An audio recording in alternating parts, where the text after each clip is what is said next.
Bueno, ¿qué tal? Buenos días. Bueno, arrancando con lo que sería la primera clase de psicología, ya que la semana pasada, bueno, fue feriado, así que no pudimos tener en nuestro encuentro, aunque lo tuvimos igual porque estuvimos en contacto por medio de las redes, ¿no? A través de los trabajos, de las devoluciones y todo eso. Yo les había seleccionado 3 videos para que ustedes vayan mirando, con la intención de que se conectaran con una persona que esté estudiando algo que tiene que ver con la psicología y en función de eso pensaran cuál era el objeto de estudio de la psicología. La mayoría, bueno, hizo muy bien la descripción de los videos, de qué se trataba, qué hacían, bueno. Pero empezaron a haber algunas dificultades, lo cual es muy lógico, para eso pongo yo los videos y la idea es que surjan cosas que nos permitan seguir analizando y seguir pensando. Si estuviera todo ya resuelto, bueno, directamente ya saltaríamos al tema siguiente. Es así. Bueno, en el caso eh, de los distintos videos, marcan de alguna manera momentos distintos dentro de la concepción de lo que era el objeto de estudio y cómo se debía estudiar la psicología. Es decir, de acuerdo a cómo se piensa que, que es la psicología, que es lo que la psicología debe estudiar, cuál es el objeto en ese sentido, ¿no? Porque otra de las cosas que aparecía era una confusión entre eh, la persona o el objeto estudiado, es decir, el experimentado, ¿no? El objeto de experimentación, que en un caso era un perro, en otro caso era un niño y en otro caso, bueno, había una persona que estaba explicando eh, lo que le pasaba a ciertos adultos cuando se autocondicionaban, ¿no? Eh, entonces se confundía ese objeto, es decir, el adulto, el niño, el perro, como que es el objeto de estudio. Y en realidad ese es el objeto de experimentación. El objeto de estudio es de alguna manera un objeto abstracto porque es un recorte, es una consideración, es una concepción teórica acerca de qué es lo que se debe estudiar. Si yo considero que cambiemos por ahí de ámbito, ¿no? Si yo considero que la enfermedad de una persona ocurre porque hay humores malignos dentro de su organismo y esos humores malignos son los que si están en su buena... Bueno, él es mi apuntador, ¿no? En mis audios y videos siempre van a encontrar que hay un apuntador eh, felino y después afuera como música de fondo los perros del barrio y además de los míos, así que bueno, eso va a ser parte de la música de fondo.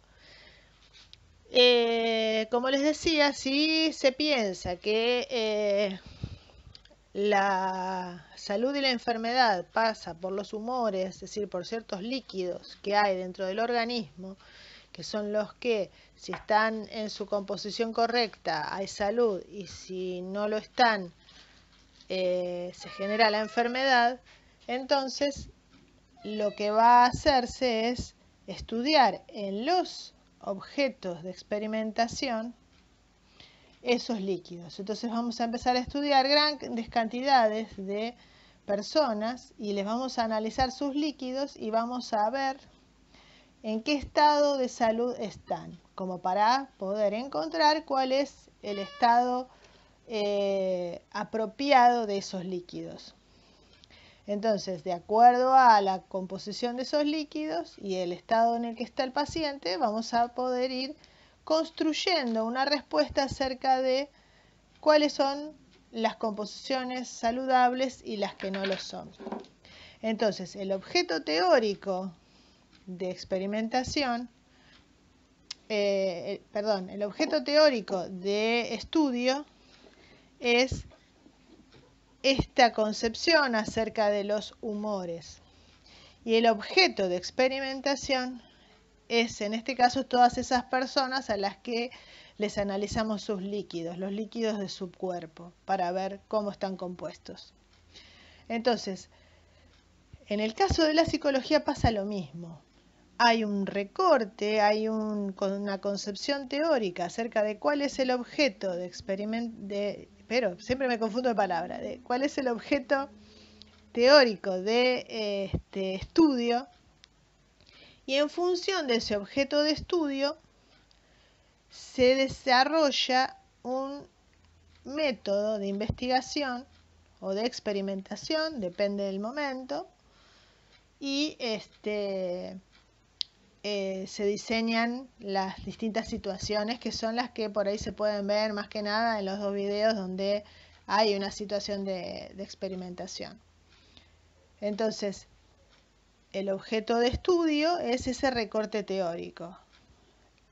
El método de investigación es, bueno, ¿cómo hacemos para configurar, desarrollar, describir, explicar la composición de ese objeto, de cómo se comporta, predecir sus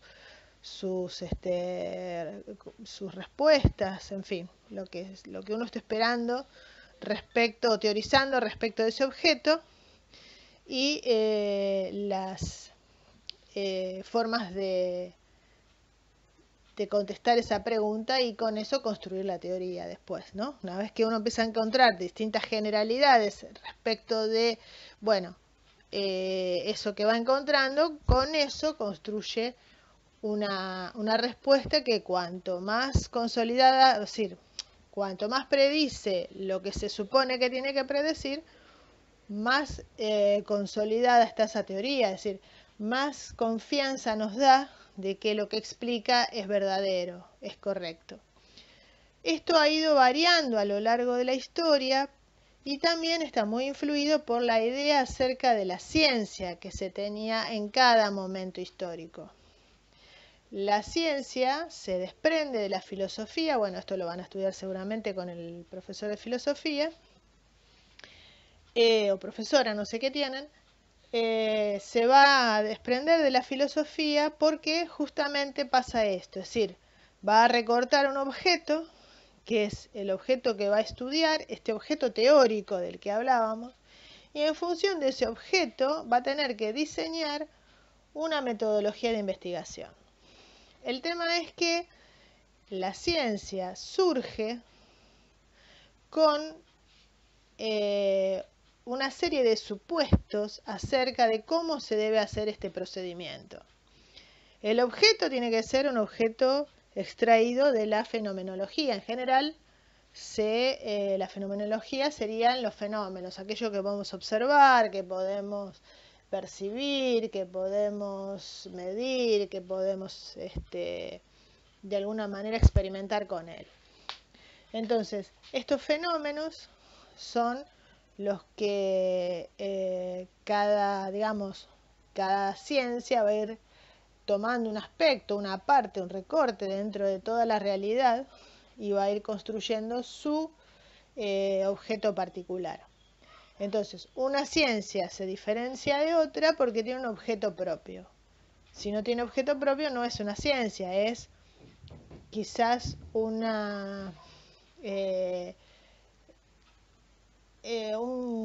subgrupo dentro de una ciencia, una especialización. Por ejemplo, la psicología infantil no tiene un objeto propio, tiene dentro del objeto de la psicología, de lo que es el objeto de estudio de la psicología, una especialización, una parte de eso que es los niños. Entonces, no es una ciencia en sí misma, sino que es una parte de la ciencia, de esa ciencia que es la psicología. Bueno, entonces, volviendo a los videos, el primer video, digamos, si lo ubicamos históricamente dentro de estas, es decir, tratando de cumplir con esta serie de supuestos que yo les decía, es decir, la ciencia en general, no hablamos en este caso particular de la psicología, la ciencia en general considera que todo aquella conclusión que emana de la investigación, de la observación, del fenómeno como lo más verdadero posible, ese fenómeno que hay que tratar de no tergiversar, que hay que tratar de no modificar para que sea lo más real posible, es lo que nos permite a nosotros confiar en los resultados y en las conclusiones que sacamos de lo que estudiamos o observamos de ese objeto en particular. Entonces, esa serie de supuestos que comparten todas las ciencias, es lo que se denomina paradigma, ¿no? Es algo que atraviesa todas las ciencias. Entonces, todas las ciencias tratan de cumplir con este paradigma. Este es el paradigma que se denomina paradigma empirista. Es decir, la empiria, o sea, el fenómeno observable, lo fenomenológico, lo que se puede medir, lo que se puede experimentar, lo que se puede comprobar a través de los hechos, es lo que se considera más verdadero. Por eso es que se puede confiar en las conclusiones que sacamos de el estudio de esto, siempre y cuando hayamos cumplido con, digamos, esta objetividad, lo que se denomina objetividad, es decir, no tergiversar ese fenómeno, no modificarlo, no alterar su normal desarrollo.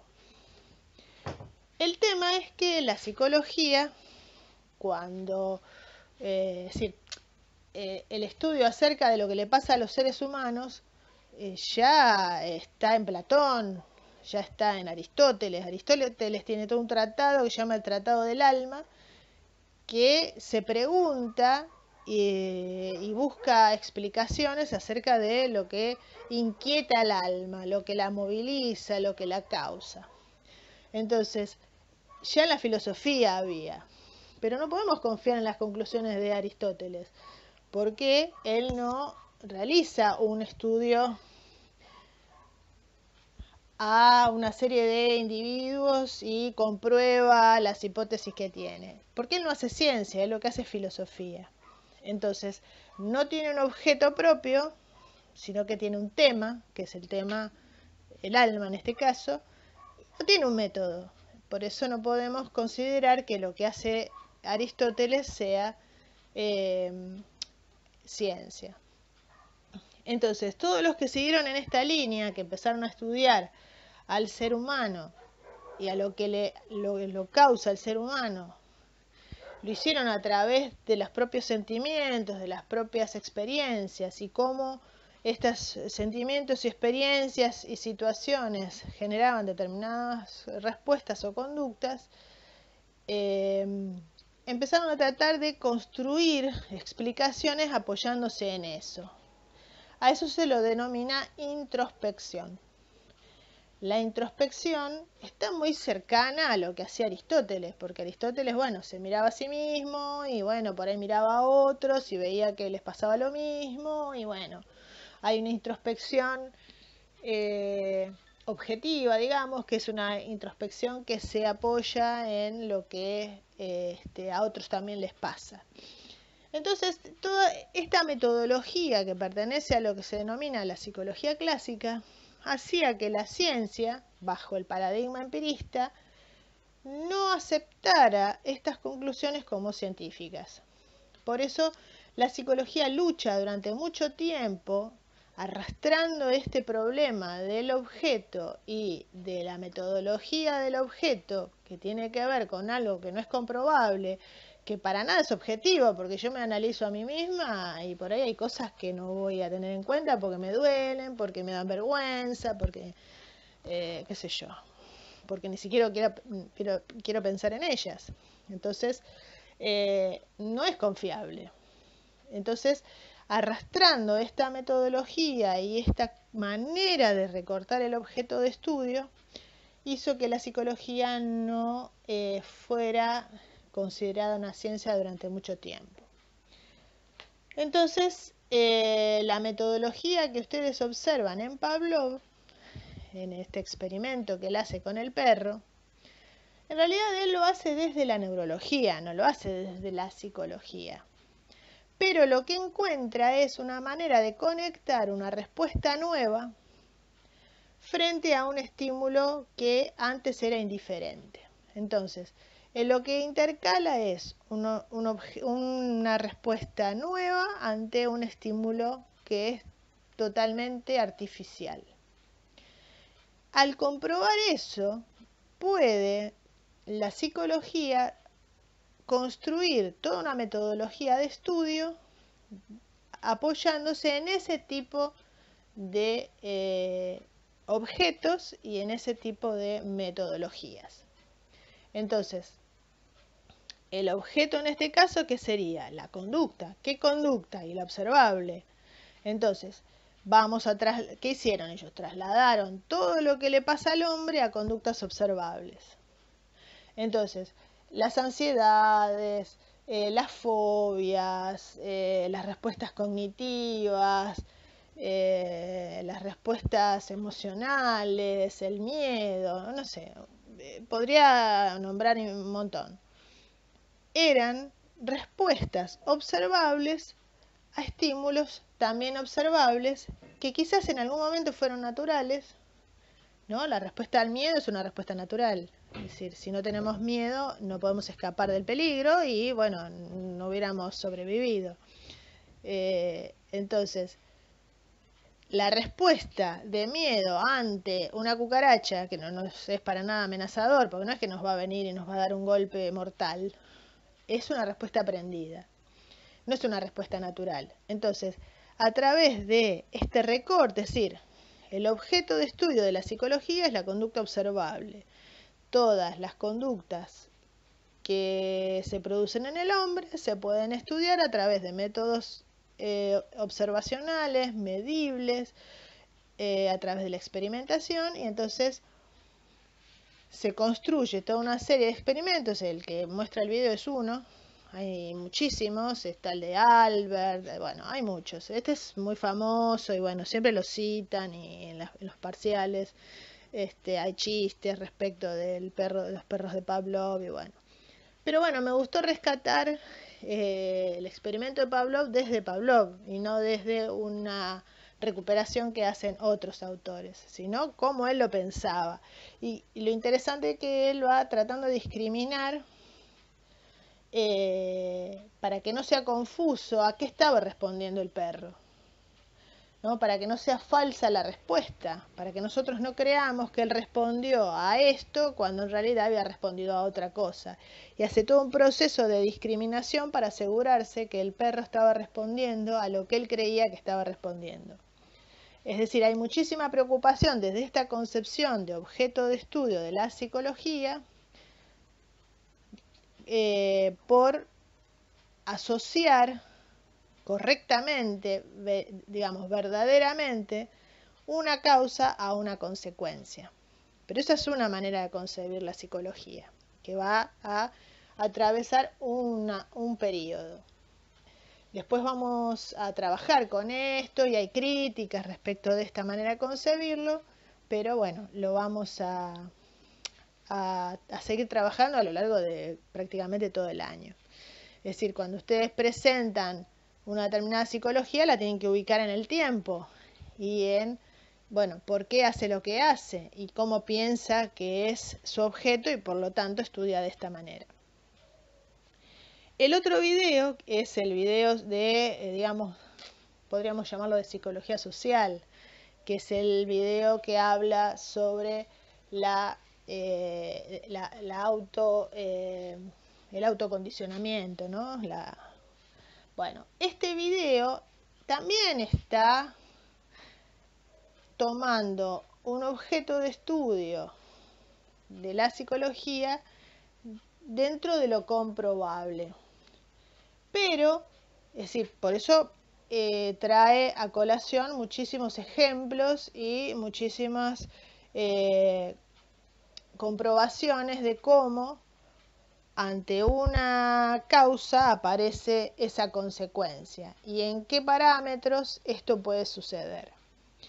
Pero ya no está tan preocupado, sí, de lo que nos está hablando es de una cosa que pasa internamente, sin caer en el método tan pesado que le había generado tanta carga a la psicología, que era la introspección, se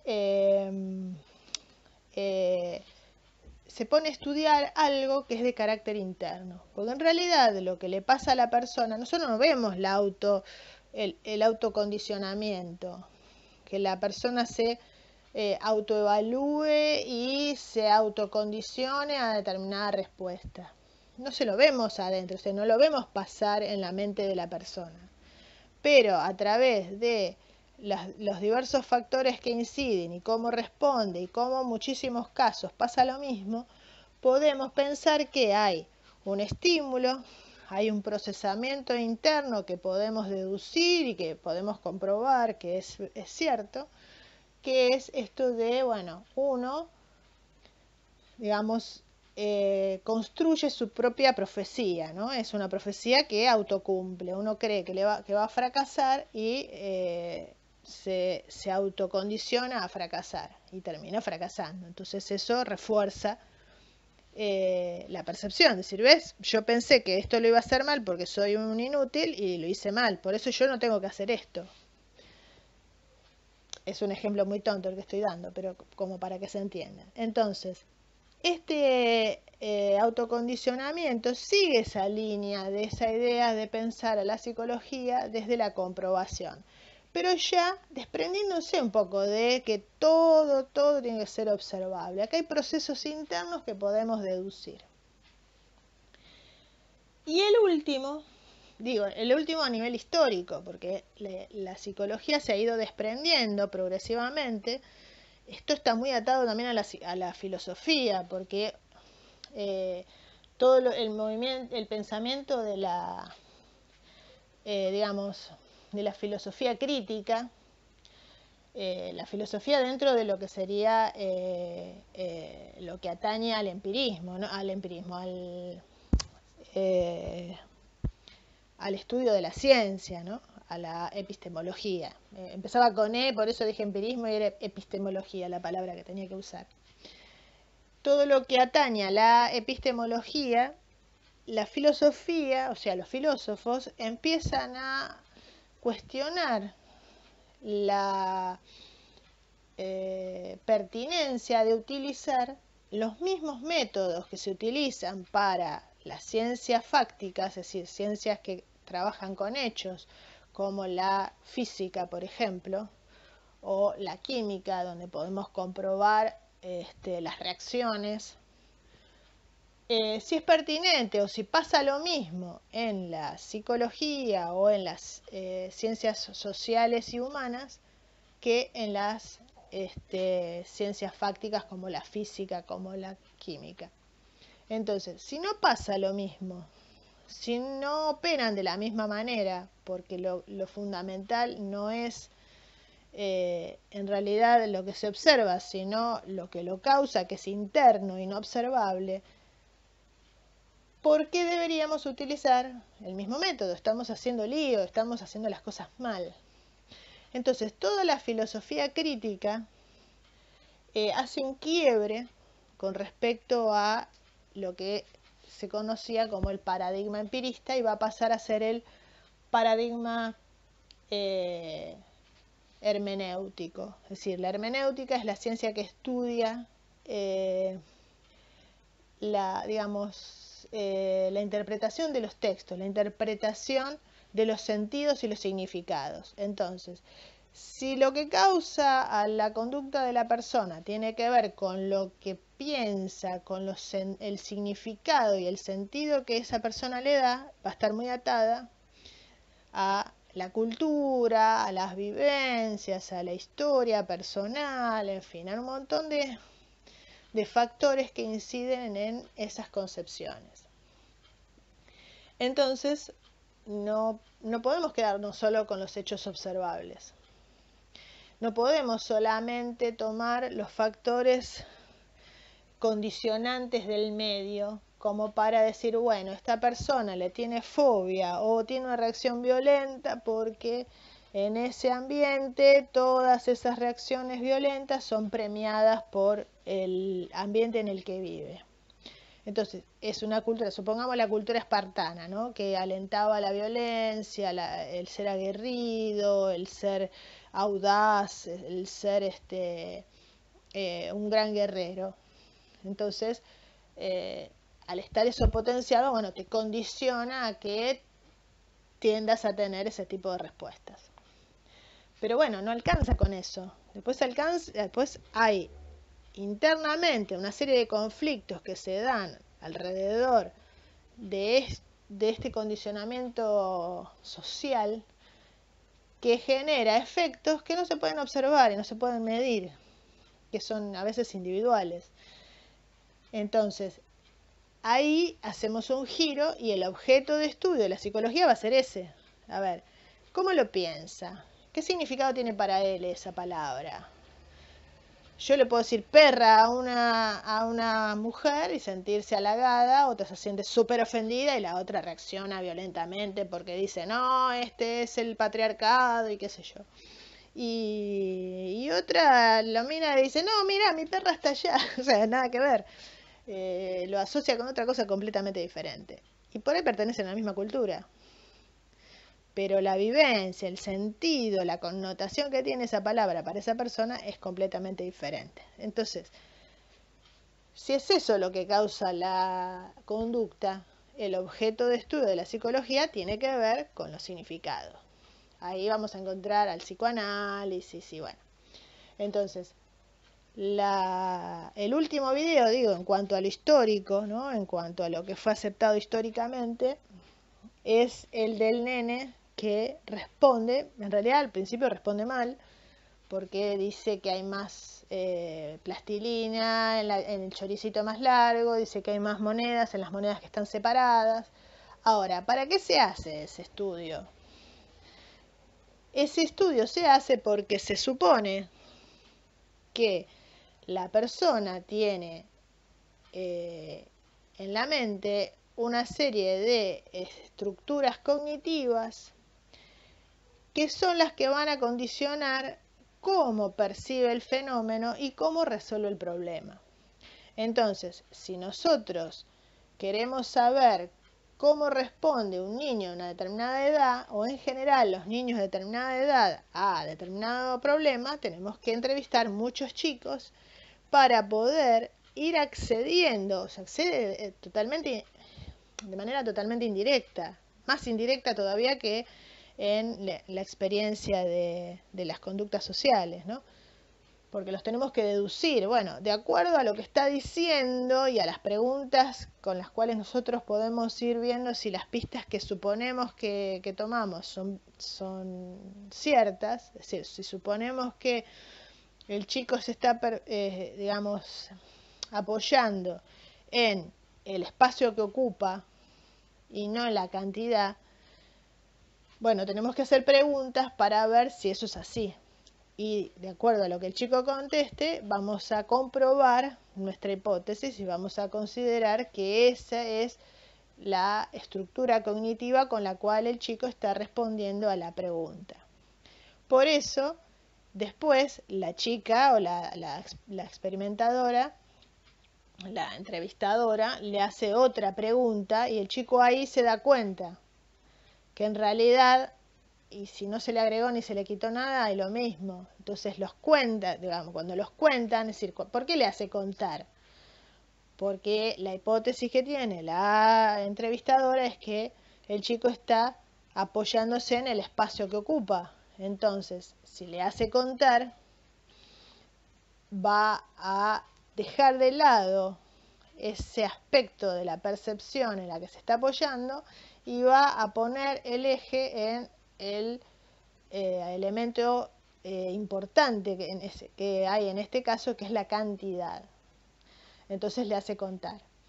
Y ahí el chico cambia. y dice, no, ahora hay lo mismo, está igual. Entonces, ese método tiene que ver con una concepción de lo que es el objeto de estudio, que tiene que ver con esto de los procesos internos y los significados y los sentidos, y lo que hacen es comprobar las respuestas o lo que nosotros suponemos que causan las respuestas a través de estas, digamos, resoluciones de problemas que nos permiten acceder de manera indirecta. Cuando Freud entrevistaba a las pacientes, él se manejaba con ciertas hipótesis y en función de esas hipótesis les hacía preguntas, les hacía hacer determinados ejercicios, determinadas actividades, y en función de lo que las pacientes, porque en general la mayoría eran las mujeres, pero había pacientes hombres también, de acuerdo a lo que iban respondiendo, él iba comprobando o no su hipótesis. Entonces, si nosotros hiciéramos toda una lectura de la obra de Freud desde los primeros libros, ¿no?, ordenados históricamente, desde los primeros libros hasta los últimos, nos vamos a dar cuenta cómo él mismo fue cambiando su teoría porque fue encontrando cosas que eran contradictorias, entonces tuvo que, o que no explicaban del todo, eran incompletas, y tuvo que seguir modificando su teoría. Nosotros vamos a ver 2 puntos nada más porque, bueno, no da para... Esta materia no es psicoanálisis, es psicología, entonces vamos a ver 2 puntos nada más dentro del psicoanálisis. Si ustedes ven la serie de Netflix sobre Freud, va a ser de un periodo anterior a los primeros libros de Freud que se estudian. En realidad están basados en unos textos que él escribió que no fueron publicados nunca. Están publicados ahora recientemente y en base a eso, con un poco de bastante sal y pimienta, ¿no?, para darle un poco de interés, de hacerlo más picante, hicieron la serie, ¿no? Pero bueno, de ese momento de Freud, te digo para los que lo vieron, a las últimas conferencias que él daba, los últimos escritos que él dio, nada que ver la teoría. Es decir, a lo largo de el trabajo entre hipótesis, respuesta del paciente, elementos que empiezan a aparecer que vemos que no explica, se van modificando. El objeto no cambió en realidad. El objeto sigue siendo el mismo, es decir, el objeto de estudio de la psicología freudiana es el mismo. Son los sentidos y los significados que el paciente tiene. Ahora, la estructura y configuración de esos sentidos y significados es lo que cambia, es decir, la teoría es la que cambia, pero el objeto de estudio no. Entonces, las formas de estudiarlo fueron mejorando para tratar de acceder mejor a eso. Aparte, él era un mal hipnotizador, entonces esa metodología la abandonó por la fuerza, pero además porque se dio cuenta que no le daba buenos resultados. Y lo fue adaptando, es decir, cambia la metodología para hacerla más certera, pero el objeto en sí no se modifica demasiado. Lo que se modifica es la teoría que explica ese objeto. Bueno, digamos, esa sería el recorrido a lo largo de los 3 videos, que marcan como 3 momentos dentro de la historia de la psicología. Ahora lo que vamos a hacer es continuar con esto leyendo el primer capítulo del texto de Blecher, que está digitalizado en el modo. Si alguno no entró en modo y eso no se hace problema, le pido a un compañero que lo comparta en el grupo o lo comparto yo y listo. Lo que no me acuerdo es si lo tengo por capítulo separado, me pensé que está el libro completo, así que va a ser medio pesadito, pero bueno, no me acuerdo ahora cómo lo tengo. Sé que está digitalizado, pero no me acuerdo si está el libro entero o está por capítulos.